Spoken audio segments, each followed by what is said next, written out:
Bonsoir mademoiselle, monsieur, bienvenue à Métro News. Voici les principaux titres qui seront développés aujourd'hui. Tous ceux qui veulent accéder au pouvoir doivent attendre les prochaines élections. C'est ce qu'a rappelé le président Jovenel Moïse ce jeudi. Plus d'une vingtaine de jeunes viennent d'intégrer la diplomatie haïtienne. Ils ont reçu leur lettre de transfert lors d'une cérémonie organisée ce jeudi au Palais national. Une pénurie de diesel ralentit l'économie haïtienne. Les transports en commun sont sérieusement touchés.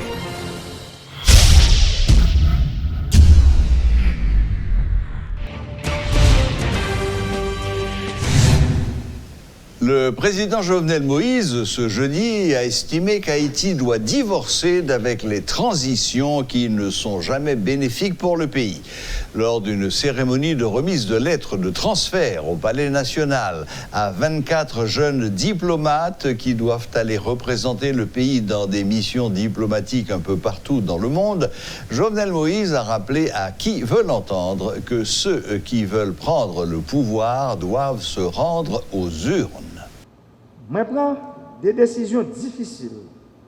Parfois, il y a des gens qui comprennent trop dur. Mais pour nous, un pays meilleur demain, il faut que les gens qui sont montés dans la tête de l'État, qui sont parés pour prendre des décisions. Peut-être, il y a des gens, si on connaît ce genre de décisions, ça va venir prendre, moi, je suis capable d'arriver là. Mais heureusement, le peuple là, majorité silencieuse là. Moun qui a souffert, qui a gémi depuis longtemps, yo fait choix aujourd'hui. Et j'aime te dire dans la salle ça, dans le dernier dialogue communautaire, pouvoir parler là, pouvoir qui dans le monde, pas personne qui a prendre dans le monde encore. Un monde qui veut pouvoir ici, pour parler dans l'élection. Et élection, seul monde qui a le pouvoir, c'est le peuple qui a le pouvoir. Personne. Pouvoir pas bailler dans un petit salon dans les hauteurs de Port-au-Prince encore. Pouvoir à bailler dans une côté peuple a conviction de pouvoir choisir le monde qui vous diriger. À chaque fois qu'on transition ici, si groupe oligarque corrompu ça me balé, yo pillé pays.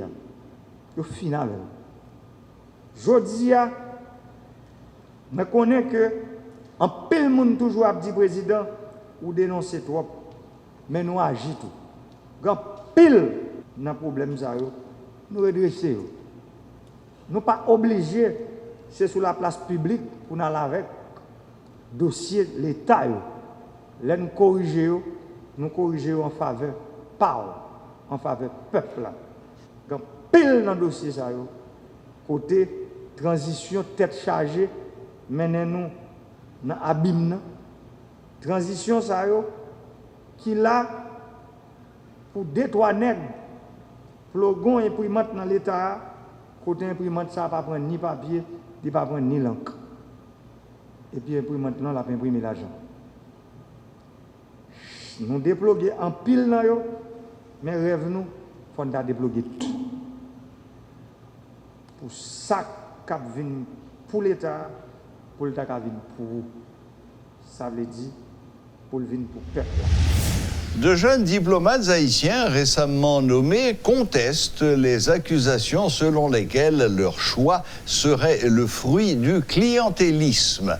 Ozzy Aristide, Sauvenel Augustin et David Célestin ont expliqué avoir intégré la diplomatie sur concours il y a des années et obtenu leur promotion progressivement. L'actuel gouvernement a voulu rompre avec la pratique qui voulait que le personnel des services centraux du ministère des Affaires étrangères ne fasse pas l'objet de mutations à l'étranger. Bon, c'est avec un sentiment de fierté et de patriotisme parce que personnellement, moi, j'ai passé après 8 ans de bons et loyaux services et aux services centraux de la chancellerie et je suis promu pour une fonction au service extérieur. C'est vraiment bien pour moi. Vous êtes pour quel pays? Vous allez servir le pays? Je vais à l'ambassade d'Haïti à Ottawa. Oui, au Canada. Est-ce que vous avez déjà des contacts là-bas Non, l'ambassade, il y a le personnel de l'ambassade qui va faire tout pour m'accueillir là-bas. C'est diplomate officiel. Oui, officiellement, j'ai ma lettre de transfert en main. Okay. C'est la lettre. Nomination. Bon, Ou pas de de mission. nomination, non, oui, de mission. Okay. Parce que on ne peut pas dire nomination parce que ça me fait déjà 8 ans à la chancellerie. Ça, c'est ma nouvelle affectation au service extérieur.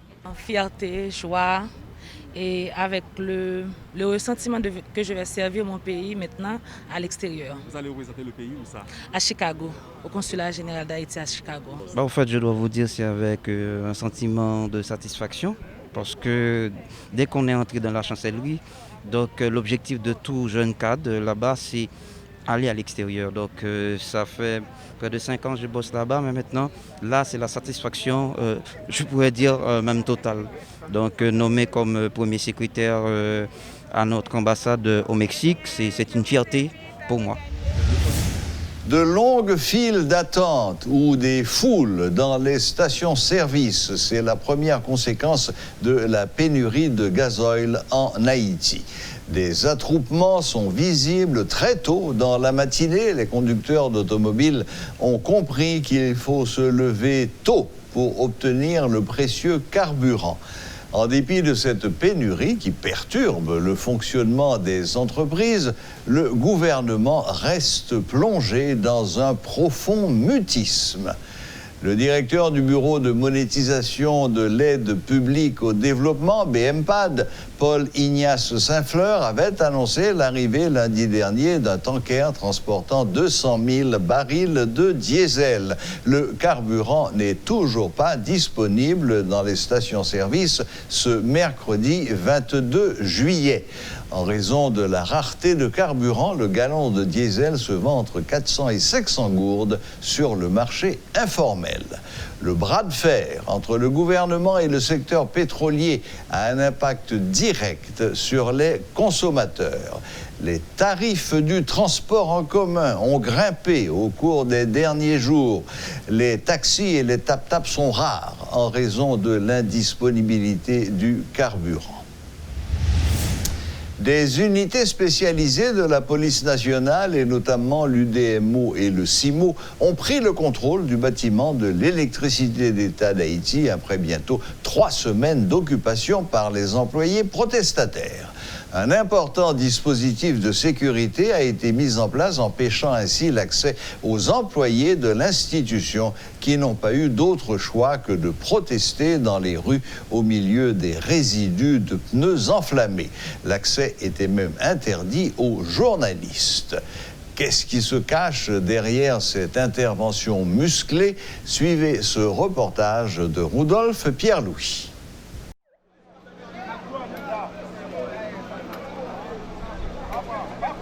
Entre la rue Joseph-Janvier et celle du magasin de l'État, un fait nouveau attire l'attention ce jeudi. Des agents de la PNH occupent l'entrée du bâtiment de l'électricité d'État d'Haïti. Ils sont plus d'une vingtaine, regroupés devant l'entrée principale de l'EDH et plusieurs patrouilles sont également remarquées dans les parages. Pas de pneus enflammés, même si les résidus sont encore constatés sur la chaussée. Les protestataires n'ont pas pu pénétrer dans le bâtiment. Les agents des forces de l'ordre leur ont interdit l'accès.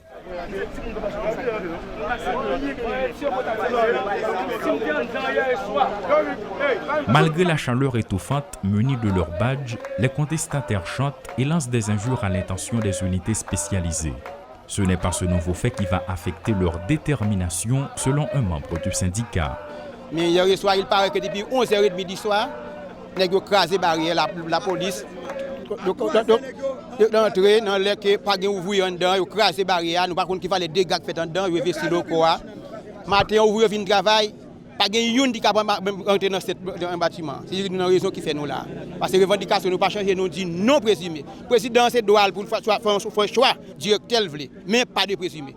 Colère, frustration, amertume, ce sont les sentiments qui dominent chez les protestataires qui restent attachés à leurs convictions. S'ils n'avaient pas prévu un tel déploiement de la part de la PNH, face à cette nouvelle réalité, ils n'entendent pas céder. Le président de la République a fait une nomination. Il fait une nomination. On a arrêté de sortir, en l'occurrence de messieurs présumés. Vous voyez, dans 4 coins pays a dit, il n'y a pas les présumés. C'est une raison qui fait que nous campons quelques jours là déjà, nous en grève. Mais il paraît que bon, nous faisons rencontre déjà avec le ministère de la République, nous faisons rencontre avec le Premier ministre, comme s'il paraît qu'il n'y a pas grand-chose qui sérieux. Loin de chercher à trouver une solution pérenne à cette crise, les autorités concernées et les employés de l'EDH ont préféré enchaîner les déclarations médiatiques depuis plusieurs semaines. De chaque côté on s'accuse et l'État haïtien ne sort pas grandi de tels échanges. Dans l'intervalle, on apprend que le ministère des Travaux publics avait appelé dès mercredi les employés de l'EDH à rester chez eux, annonçant ainsi une intervention des unités spécialisées au bureau central pour éviter que des individus mal intentionnés incendient le bâtiment.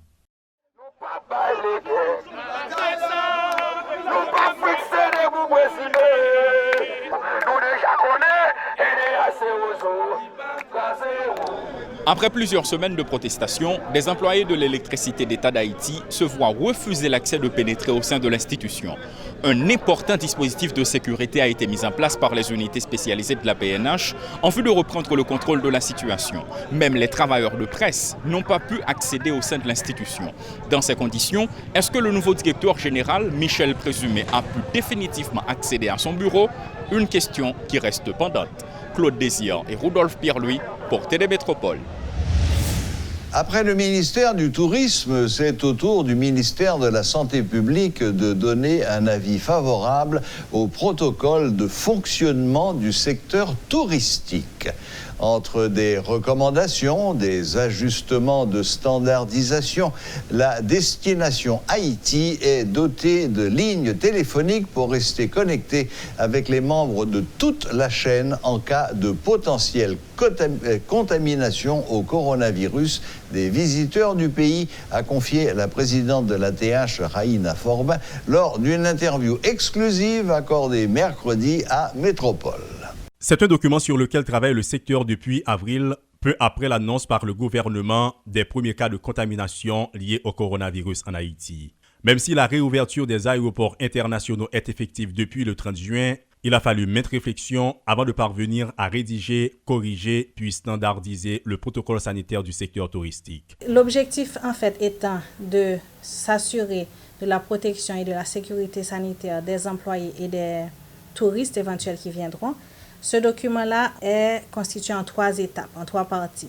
Donc la première partie, c'est vraiment un document texte très détaillé par différents secteurs. Donc tu as le secteur hôtelier, qui est le plus grand secteur de la chaîne touristique.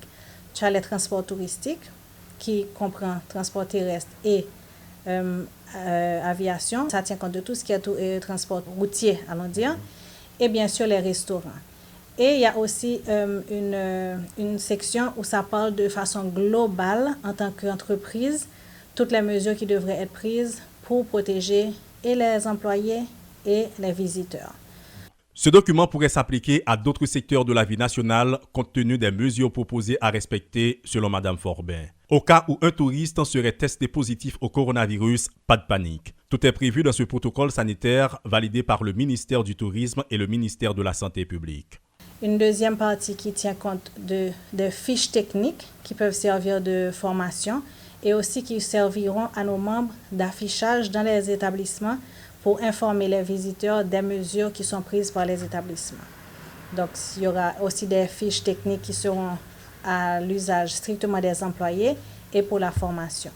On a également des documents qui nous ont été soumis par le ministère de la Santé qui justement explique comment est-ce qu'on doit traiter un cas où un touriste, par exemple, aurait été testé positif et qu'il soit obligé de faire ce qu'ils appellent la quarantaine domiciliaire. Désormais, toute structure de la chaîne touristique dans le pays doit se préparer à coexister avec la COVID-19 en attendant l'éradication de cette maladie. Mais tout semble fin prêt du côté de l'association pour la réouverture d'Haïti en tant que destination et c'est Raïna Forbin, la présidente de l'ATH, qui en donne l'assurance. On aura parallèlement une ligne qui servira de centre d'appel qui sera exclusivement pour notre secteur touristique où on aura des standardistes qui vont répondre à ces appels-là et suivre plutôt l'évolution de la maladie chez le patient jusqu'à ce qu'il soit ou guéri ou qu'ils soient obligés d'être transférés en milieu hospitalier si la condition se détériorait. Donc vraiment, on a tenu compte de toutes les étapes.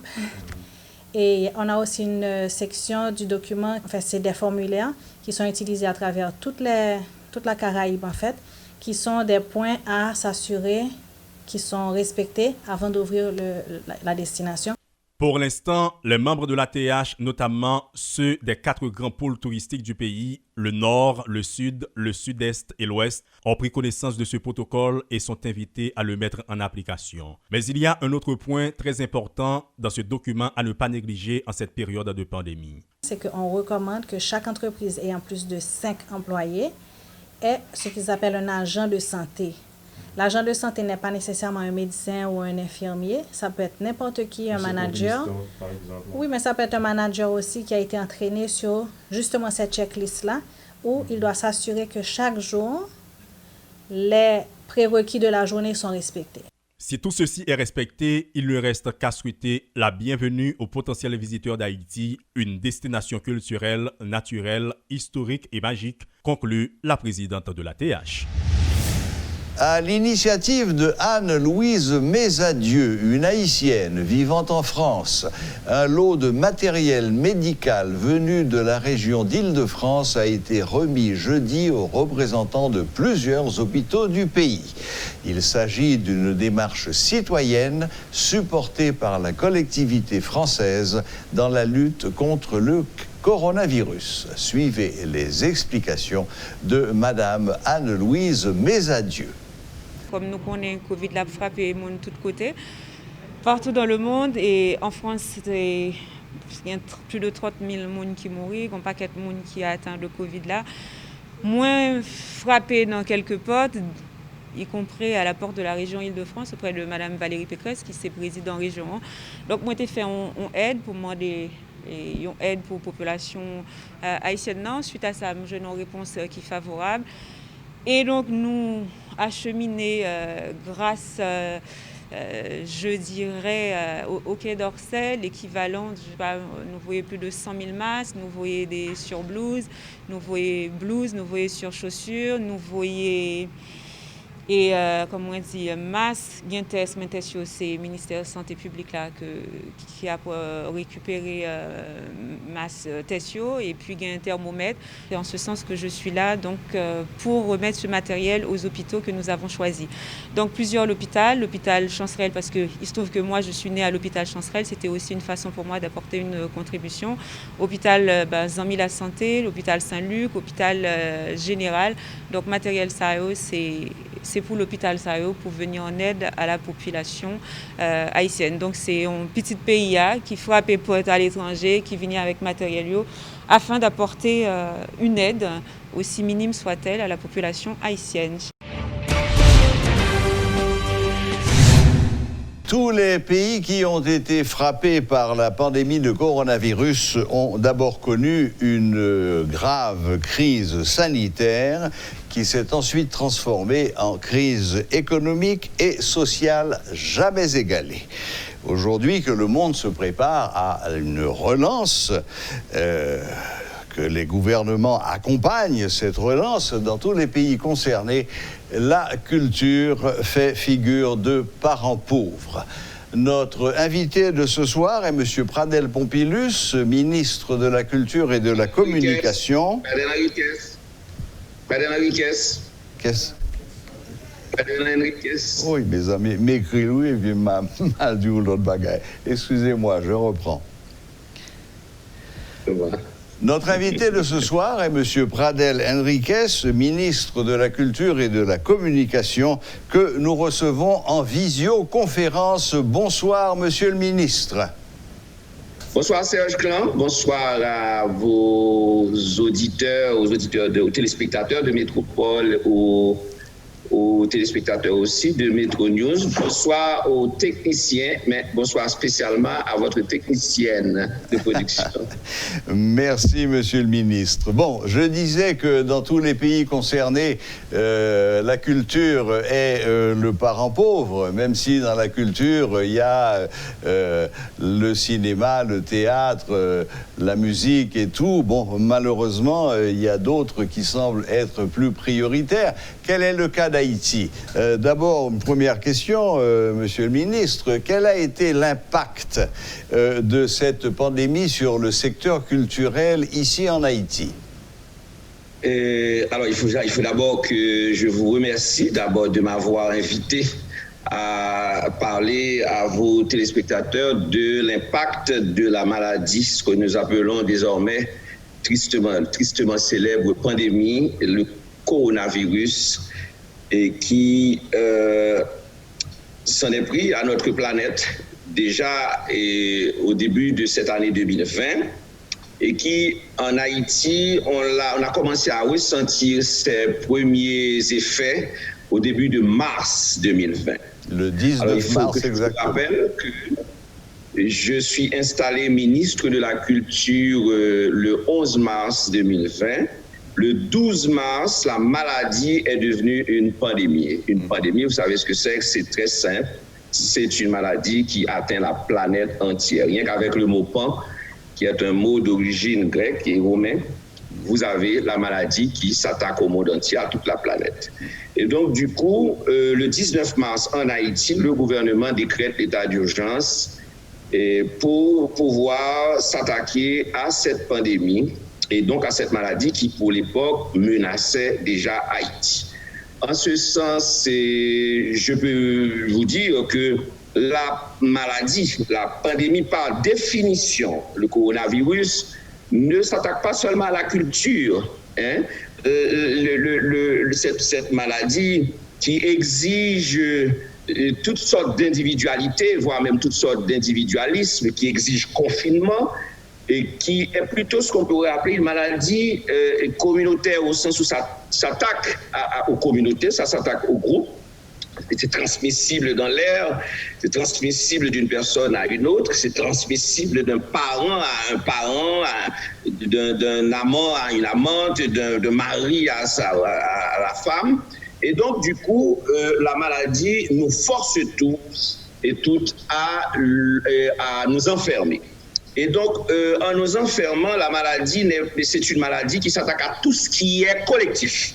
Alors, j'attire votre attention sur le fait que du point de vue de l'État, du point de vue de la société aussi, la maladie s'attaque notamment au sport. Hein. Vous allez saisir tout de suite pourquoi. Parce que le sport est un art collectif, c'est un jeu collectif. Et donc, le sport a été l'une des grandes victimes de cette maladie. La maladie s'attaque aussi, une des victimes aussi de cette maladie, c'est le tourisme. Hein. Il ne faut pas oublier qu'aujourd'hui, un ministre du tourisme ou une ministre du tourisme a du mal à dire aux gens, venez chez moi, venez dans mon pays. Parce que vous avez du coup un risque d'exposer vos touristes, qu'ils soient nationaux ou qu'ils soient étrangers. Donc nous sommes encore dans ce risque collectif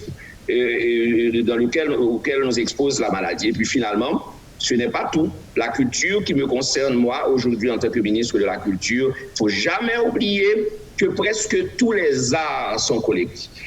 L'un des rares territoires au point de vue artistique et littéraire, du lieu de la création, qui ne soit pas nécessairement collectif, c'est la littérature, l'écriture. L'écriture est éminemment intimiste, personnelle. Mais il se trouve que l'écriture, elle aussi, est victime, parce qu'il ne faut jamais oublier que l'écriture, son aboutissement, c'est aussi une certaine communauté de lecteurs. C'est la librairie, c'est les librairies, c'est les bibliothèques, c'est aussi les festivals littéraires. Et donc, la culture, loin d'imaginer que l'écriture échappe à cette pandémie, mais l'écriture, elle aussi, a été victime. Et donc, du coup, la culture et l'art sont des domaines victimes de cette pandémie de plein fouet. Par contre, et c'est pour ça que vous avez vu d'ailleurs que beaucoup à tous les niveaux, hein, vous avez vu dans beaucoup de pays, tous les événements artistiques et littéraires ont été stoppés. Je ne sais pas si vous avez remarqué que notamment au Canada, vous avez des événements, de grands événements qui sont annulés jusqu'en 2022, 2 ans avant. Ce qui est mauvais signe, parce que c'est une marge laissée à cette maladie et dont on ne sait vraiment pas où elle nous emmène, où elle va. Hein? Et donc, du coup, en Haïti, la situation n'a pas été différente. L'État a dû décréter l'état d'urgence, je vous l'ai dit tantôt, Et donc, du coup, le secteur culturel s'est retrouvé fermé. Les institutions culturelles qui relèvent de moi, j'en ai une quinzaine, vous les connaissez toutes, le musée du Panthéon national, à part la télévision nationale et les médias d'État en général qui ont pu survivre, qui ont pu tenir, mais toutes les autres institutions, pratiquement, on a dû avoir un nouveau régime qui leur a permis de fonctionner à peine à 5-10% de leur fonctionnement habituel. Donc ainsi, c'est les institutions, le secteur lui-même, et qui est un secteur chez nous qui était déjà en train de souffrir, les artistes, et ceux qui ne vivaient pas professionnellement de leur art, de leur création, eux aussi ont eu du mal à survivre. Par contre, à un moment donné, c'est comme s'il y avait une découverte, c'est le numérique qui pointe. Et donc le numérique, du coup, permet paradoxalement aux artistes du spectacle de tirer leur épingle du jeu. Je ne sais pas si vous avez suivi qu'entre mars, avril, mai, juin, notamment autour de la fête mondiale de la musique, du jour mondial de la musique le 21 juin, on a commencé à avoir une sorte de regain de spectacle virtuel, de spectacle où, bizarrement, on avait le sentiment que c'était peut-être mieux pour le public, pour les artistes surtout, d'avoir parfois 1 million de suiveurs, 1 million de téléspectateurs. Donc, le ministère de la Culture, du lieu des moyens qu'on avait ou qu'on n'avait pas, on a supporté beaucoup d'événements virtuels, beaucoup de concerts, et ça a donc permis ce certain loisir qu'on n'avait pas entre mars et le moment de cette découverte des événements virtuels. Donc, c'est pour vous dire que depuis lors, on investit dans le virtuel. Le gouvernement récemment a aussi pris la décision de rouvrir les aéroports. C'était un choix économique, éminemment économique. Parce qu'il ne faut pas oublier que Haïti, c'est un pays qui a beaucoup souffert en tant que pays LOC durant les 12 derniers mois.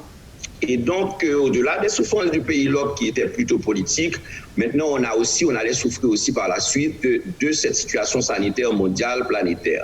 Et donc, du coup, le gouvernement a décidé de rouvrir les aéroports, donc de rouvrir graduellement, et notez bien mon adverbe, graduellement, la vie sociale, la vie politique.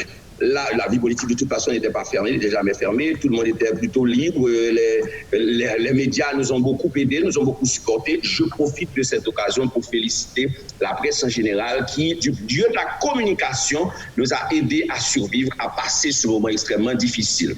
Moi, en tant que ministre, comme je vous l'ai dit tantôt, je suis installé le 11 mars, j'ai eu un discours. Et comme la maladie est devenue une pandémie le 12, j'ai dû changer de stratégie au point de vue politique.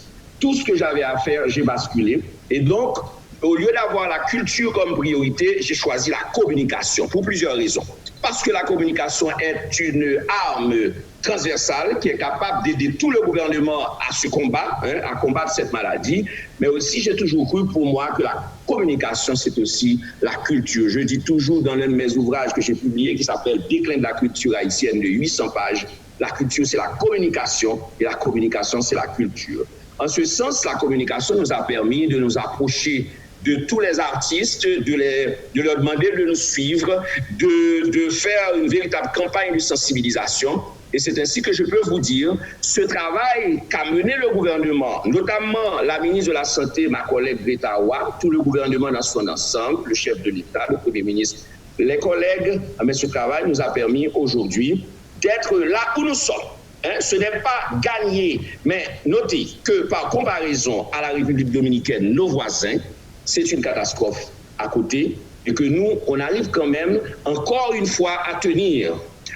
Par comparaison aussi aux États-Unis, je ne sais pas si vous avez suivi ce qui est arrivé à New York à un moment donné, mais en Floride, actuellement, où vivent beaucoup d'Haïtiens, c'est aussi une autre catastrophe. Et je ne sais pas aussi si vous avez remarqué qu'à travers le monde en général, je ne sais pas non plus, comme je l'ai dit, qu'à travers le monde, l'Europe, la France, la Belgique, la Suisse, l'Italie, tous ces pays qui ont dû connaître à un moment donné le confinement, aujourd'hui sont en mode reconfinement parce qu'il y a eu quelque part beaucoup ou soit de la maladresse au niveau de la gestion ou encore des dérapages au niveau des populations et des populations qui ont oublié à un moment donné que la maladie existait encore. Et comme de fait chez nous, remarquez que depuis quelque temps, nous, on est en état d'alerte à cause des fêtes patronales. c'est aussi un contexte qui peut provoquer beaucoup de dégâts dans les jours à venir, dans les mois à venir, mais on a assisté à différents conseils des ministres, à différents conseils de gouvernement et à des task force, à beaucoup de rencontres très ponctuelles, très précises, d'un ministre à un autre, notamment nos collègues du ministère du Tourisme, nos collègues du ministère des Haïtiens vivant à l'étranger, nos collègues aussi qui avaient la charge de distribuer les masques à travers les populations. Nous nous sommes mis en état d'alerte cette fois pour combattre un contexte très précis, un moment très précis de la maladie qui est lié aux fêtes patronales. Les fêtes patronales, permettez-moi de vous en parler, c'est un moment de fête au-delà du carnaval par exemple qui s'ouvre aux villes. Mais les fêtes patronales s'ouvrent à la fois aux villes et au milieu rural. Et donc du coup, le gouvernement, comme il a fait un choix économique, il a fait aussi un choix d'ouverture graduelle du pays au monde, mais il n'a pas fait un choix du pays d'ouverture à la maladie. Donc nous continuons aujourd'hui nos rencontres en vue de trouver les meilleures formules qui nous permettraient de combattre cette maladie, même en période de fête patronale que nous supportons. Merci, Monsieur Henriquez, de ce tableau global que vous avez dressé de la situation. Bon, tout le monde sait que ça a été très fort, que certains pays ont payé un lourd tribut. Aujourd'hui, la plupart des pays organisés sont plutôt intéressés à une phase de relance, comme je le disais tout à l'heure. Vous savez très bien que... Vous avez vu la rencontre récemment avec l'Europe, les pays européens. Voilà, l'Europe vient de voter, les 27 pays d'Europe viennent de voter un budget qui dépasse largement les 700 milliards d'euros. Tout à fait. Donc c'est considérable. Ici en Haïti, est-ce que vous avez déjà pensé à un plan de relance et quelle est la part qui est réservée à cette relance ici en Haïti? Je ne peux pas encore parler de plan de relance dans notre cas et il faut le reconnaître parce que là, nous avons travaillé sur un budget 19-20 qui n'a pas été reconduit, mais qui effectivement a eu certaines modifications, justement en fonction du contexte économique, qui fait qu'à plusieurs niveaux, le gouvernement a dû rebrousser chemin au point de vue économique. Et beaucoup de ministères ont perdu un petit peu de poil de leur budget. Et parce que justement, ce budget 19-20 a dû tenir compte du chaos, de la catastrophe économique engendrée par la maladie. Chez nous surtout, où l'on était vraiment déjà en difficulté économique. Et donc, du coup, vous avez des secteurs, notamment celui de la santé publique, qui a une priorité, et qui est en priorité, qui est en très bonne position, mais il faut l'outiller. Le ministère de la Santé publique, parce que la stratégie adoptée par le gouvernement, l'État, le président, a été aussi d'avoir les moyens qu'il faut dans l'éventualité où cette maladie crée. Alors, à un moment donné, vraiment, il faut le reconnaître, on a tous été pris quasiment de panique, parce que tous les ministres se sont mis en position de planifier le chaos, mais le chaos n'est pas arrivé. Mais c'est tant mieux de planifier le chaos, même s'il n'arrive pas. Et donc, du coup, le secteur de la santé bénéficie aujourd'hui de beaucoup d'équipements qui, comme vous le savez, sont arrivés de l'étranger et qui aujourd'hui couvrent une certaine couverture sanitaire nationale, si on peut l'appeler ainsi, un peu comme on dit couverture nationale pour les médias, mais on parle aussi de couverture nationale désormais pour le domaine sanitaire, parce que le ministère de la Santé a réussi à équiper beaucoup de départements et donc à se mettre prêt pour au cas où cette maladie nous frappe. Alors, aujourd'hui, nous ne sommes pas à ce chaos sanitaire, mais on a les équipements qu'il faut dans l'éventualité où tout ça arrive à l'avenir. On est donc prêt en ce sens, mais on ne souhaite pas que la maladie fasse des dégâts. Donc, nous travaillons depuis le Conseil des ministres d'hier, mercredi, on travaille actuellement sur le budget 2021, et donc, du coup, les ministres sont invités à commencer, sont invités depuis le Conseil des ministres à faire leurs propositions de budget. Et donc, on n'a pas le choix, on est obligé de continuer à observer la maladie, M. Clan. Parce que rien ne nous dit que dans le budget 2021, on soit encore obligé. pour octobre, le 1er octobre pour l'année prochaine, a encore accordé une priorité au secteur sanitaire parce que la maladie, je voudrais attirer l'attention de vos téléspectateurs que la maladie est encore de mise, elle est chez nous. Il y a effectivement une tendance chez l'haïtien parce qu'on a dit qu'il y a une ouverture graduelle, qu'il y a une reprise. Les gens, tout de suite, je l'ai vu dans les fêtes patronales, je l'ai vu à Trou du Nord, je l'ai vu à Sodo, je l'ai même vu dans les car wash. Mais les gens ne portent plus de masque, les gens ne se protègent plus. Les gens vous parlent entre vous, j'espère que dans votre entourage ce n'est pas le cas. Les gens vous parlent entre vous, ils ne se protègent pas, ils ne vous protègent pas.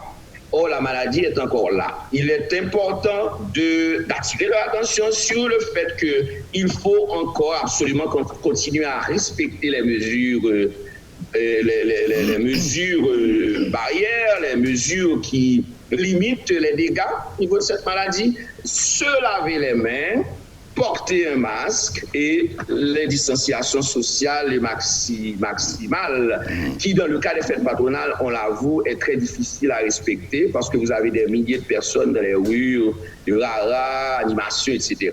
Et donc, du coup, je vais profiter de votre espace pour demander à l'Église catholique, aux prêtres, aux Ngans, aux leaders religieux en général, aux leaders communautaires, aux DJ qui font de l'animation, d'aider les pèlerins, d'aider la population en général à se protéger.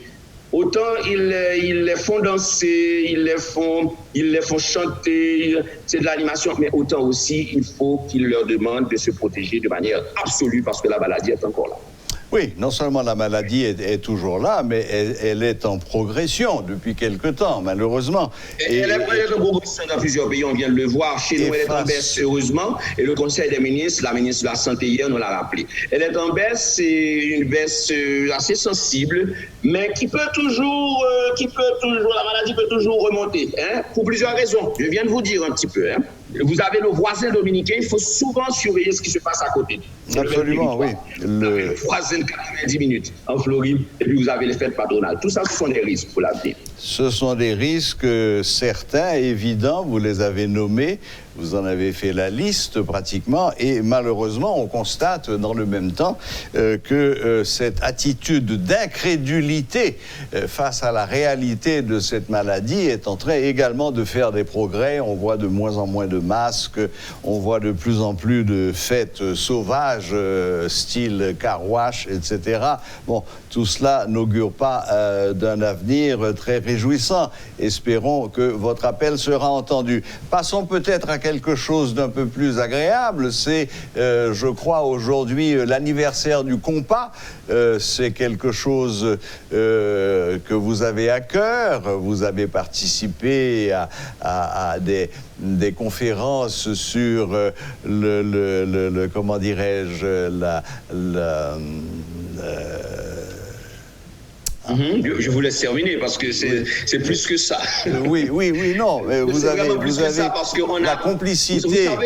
La complicité qui existe entre la danse et la musique, vous avez eu de nombreuses conférences sur cette question. Alors, parlez-nous un petit peu de cet anniversaire du compas, et puis après, malheureusement, il va falloir conclure parce que le temps nous est un petit peu compté. Alors, je vous rappelle que effectivement le 26 juillet, c'est la date anniversaire du père du compas direct, Neumou Jean-Baptiste. Et donc, du coup, ce qu'on a fait un tête à queue. C'est une expression qui existe et on est parti du 21 juin qui était le jour mondial de la musique, la fête de la musique, et puis on a fait ce tête à queue et on a connecté le 21 juin avec le 26 juillet. Et donc entre le 21 juin et le 26 juillet, mise en tête à queue, on a organisé, le ministère de la Culture a organisé un mois de débat sur le compas. Alors, je dois attirer votre attention sur une chose, c'est que nous, au ministère, on est en train de travailler avec l'UNESCO, que vous connaissez certainement, et l'Institut international chargé de la culture, des arts, de la science, de l'éducation, etc. Et on est en train de voir comment entrer dans le processus qui permettra au compas direct d'avoir cette protection internationale au niveau de l'UNESCO. Donc, il fait partie du patrimoine mondial, un peu comme le reggae et d'autres musiques, d'autres arts. Et donc, du coup, ce mois de réflexion nous a permis d'avoir le secteur et les gens qui ont de l'esprit sur cette matière, qui ont de l'esprit sur le compas, et les artistes, les producteurs, les promoteurs, les femmes, les hommes, etc. Ceux qui vivent à l'étranger, ceux qui vivent en Haïti. Et il se trouve qu'au-delà de ce mois de réflexion, qui nous permettra peut-être d'avoir un meilleur regard sur le compas, une meilleure vision du compas. Et parce qu'on ne le dit pas assez, la culture haïtienne est riche, certes, mais la musique haïtienne l'est encore plus. Je ne sais pas si vous avez jamais remarqué, M. Clan, la musique haïtienne a toutes les diversités mondiales que vous pouvez imaginer. Tous les styles, tous les genres, tous les rythmes, mais au centre de tout ça, de cette diversité musicale, j'aurais dû dire de cette diversité culturelle, il y a le compas, qui est notre musique typique d'ailleurs, qui a donné naissance au zouk dans les Antilles, dans la région. Et donc, du coup, il ne faut pas laisser le compas dans cette situation, le laisser grainer où il se trouve.